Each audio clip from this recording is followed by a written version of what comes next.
So there should be some things that you all should know about me beyond what was said. I grew up in the hood in Miami, in a poor neighborhood. I came from a community in which drug use was prevalent. I kept a gun in my car. I engaged in petty crime. I used and sold drugs. But as has been said, I stand before you today also, emphasis on also, a professor at Columbia University who studies drug addiction. And I know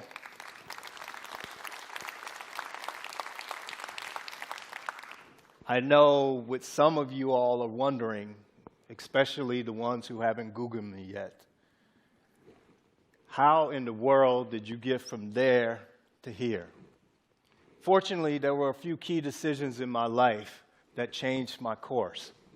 After high school, I joined the Air Force, and joining the Air Force started me on the path of higher education.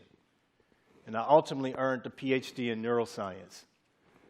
You see, I studied neuroscience specifically so I could solve the drug addiction problem. See, I fully believe that the crime and poverty in my community was a direct result of crack cocaine. And so I reasoned that if I could solve or cure drug addiction, I could fix crime and poverty in my community.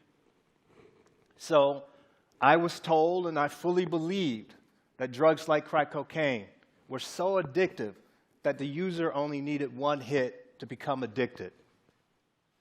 So in 1986, when Congress passed laws punishing crack cocaine trafficking violations 100 times more harshly than those for powder cocaine, I thought that was quite appropriate. I mean, after all, 16 of the Congressional Black Caucus members voted for this legislation. I thought it sent the clear message to crack users and dealers in places like my old community that we wouldn't tolerate them destroying the neighborhood or the community. But I was unprepared for what I would learn as I went about making my contribution to the study of the neurobiology of drug addiction. And ultimately, this new information that I learned changed how I viewed the role of drugs in the whole poverty crime cycle. I first began questioning my thinking when I discovered that drugs like crack cocaine were not as addictive as we had been told. There is no drug in which the user uses one time and becomes addicted. In fact, 80 to 90% of the people who use illegal drugs are not addicts. They don't have a drug problem. I think I need to say that again. 80 to 90% of the people who use illegal drugs don't have a drug problem. Most are responsible members of our society. They are employed. They pay their taxes. They take care of their families. And in some cases, they even become president of the United States.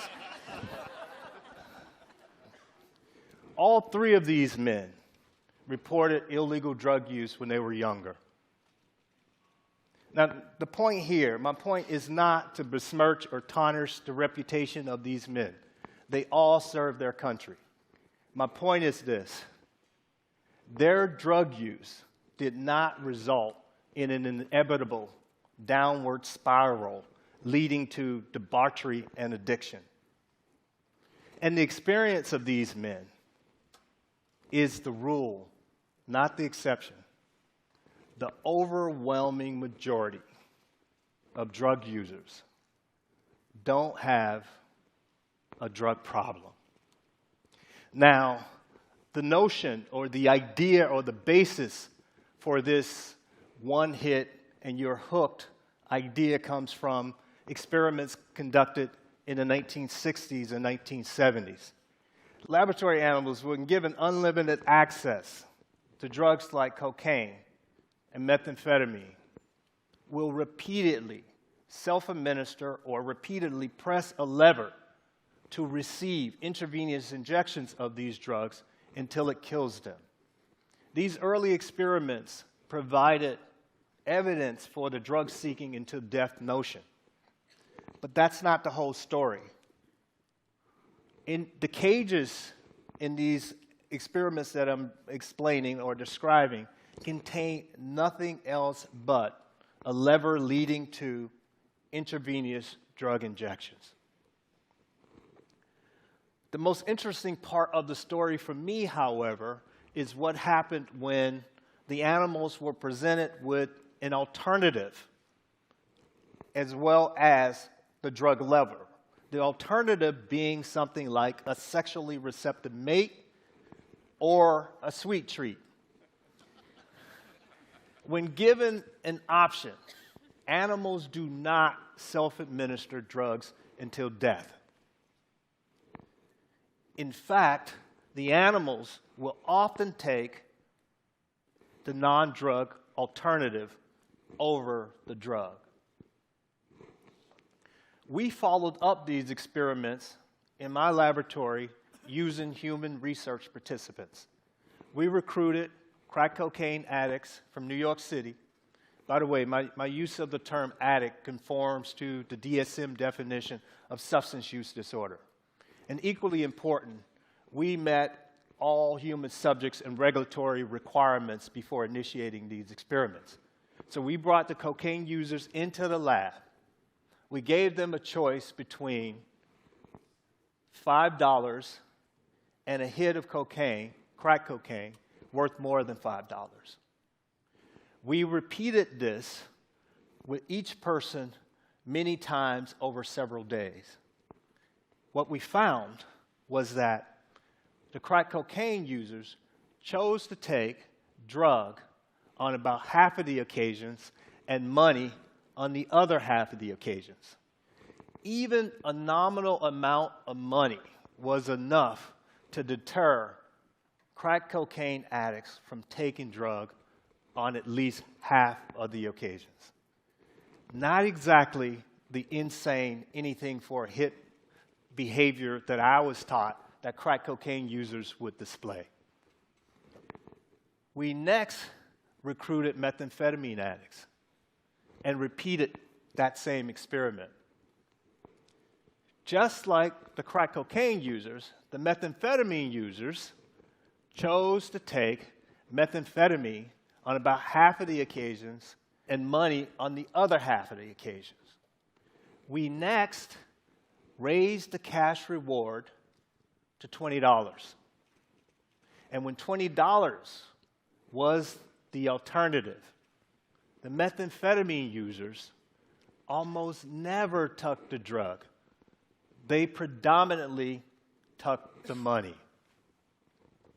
Just like the laboratory animals, when presented with an attractive alternative, even people diagnosed with drug addiction do not choose to take the drug. Stated another way, attractive alternatives dramatically decrease drug use. These were definitely not the results that I was expecting when I set out to solve the drug addiction problem. So, since my time in the hood, I had always viewed the plight of my family and community through the lens of those bad drugs. I even perpetuated the narrative that drugs were the problem. So you can imagine my shock and confusion as I started to uncover evidence that crime and poverty were mostly independent of drug use. I mean, crime was in poor communities long before crack cocaine ever hit the streets. And annual FBI statistics clearly show that the overwhelming majority of prisoners were not addicted or intoxicated during the time of their crime. And as I think back over my family situation growing up, we certainly were poor well before drugs ever entered the picture. And I certainly engaged in petty crime. But it had nothing to do with drug addiction. It was about money and status. In other words, if you take drugs out of the equation, poverty and crime still exists. It's not drug addiction causing people to commit crime. It's other factors. So, to make matters worse, drug laws are not uniformly enforced across all segments of our society. And this perpetuates the cycle of poverty and crime. The popular notion is that poor black people use crack cocaine, while wealthier white people tend to use powder cocaine. And in 1988, Congress extended the crack cocaine laws such that we now punished possessions of crack cocaine 100 times more harshly than those for powder cocaine. Scientifically, it makes no sense. Crack and powder cocaine are the same drug. They both have pharmacological, predictable effects. As the dose of either are increased, so too are the effects on blood pressure, heart rate, euphoria, addictive potential, you name it. It's true that smoking crack cocaine produces a more intense effect than swallowing or snorting powder cocaine.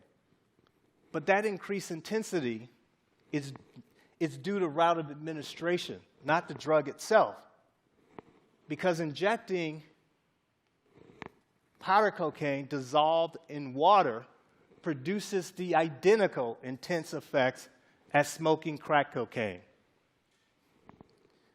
And those same laws require that anyone caught with even small amounts of crack cocaine were required to serve a minimum of 5 years in prison.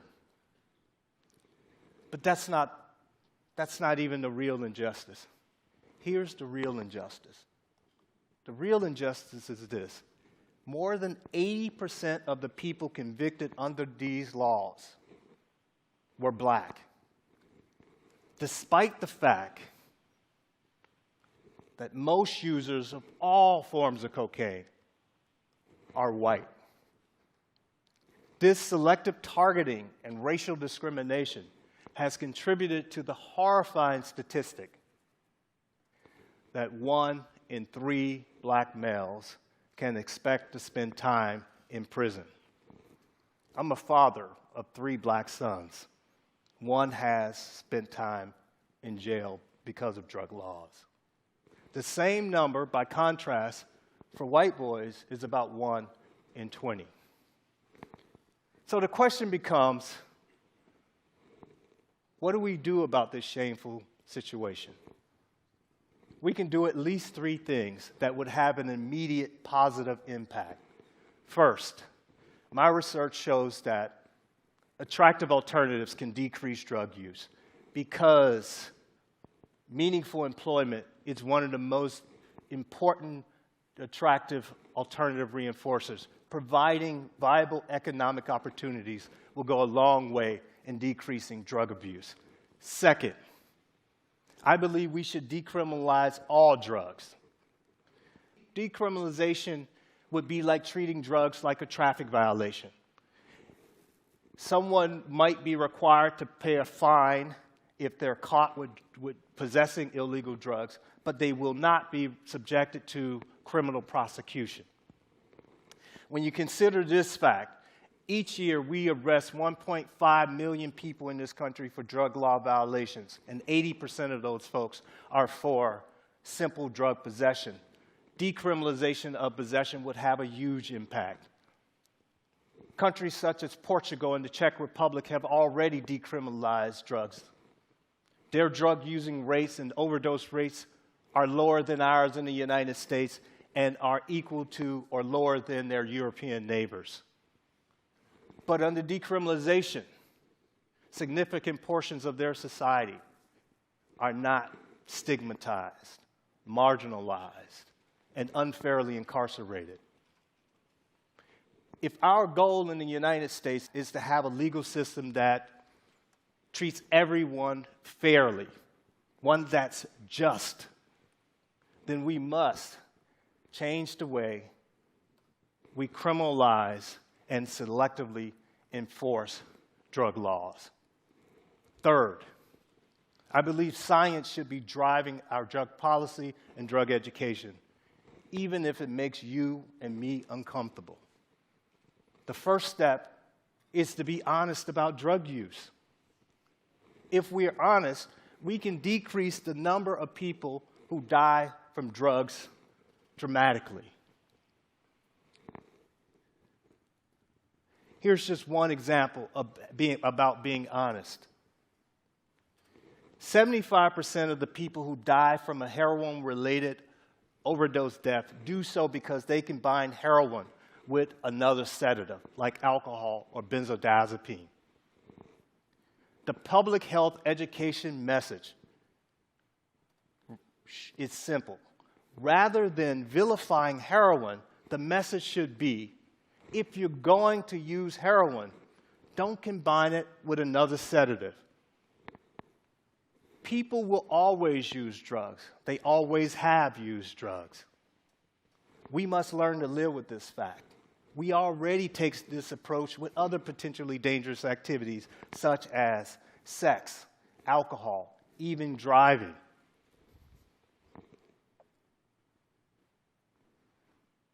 I've come a long way since the mean streets of Miami, and even a longer way since the starry-eyed young man who wanted to eradicate drugs as the best way to deal with the drug problem.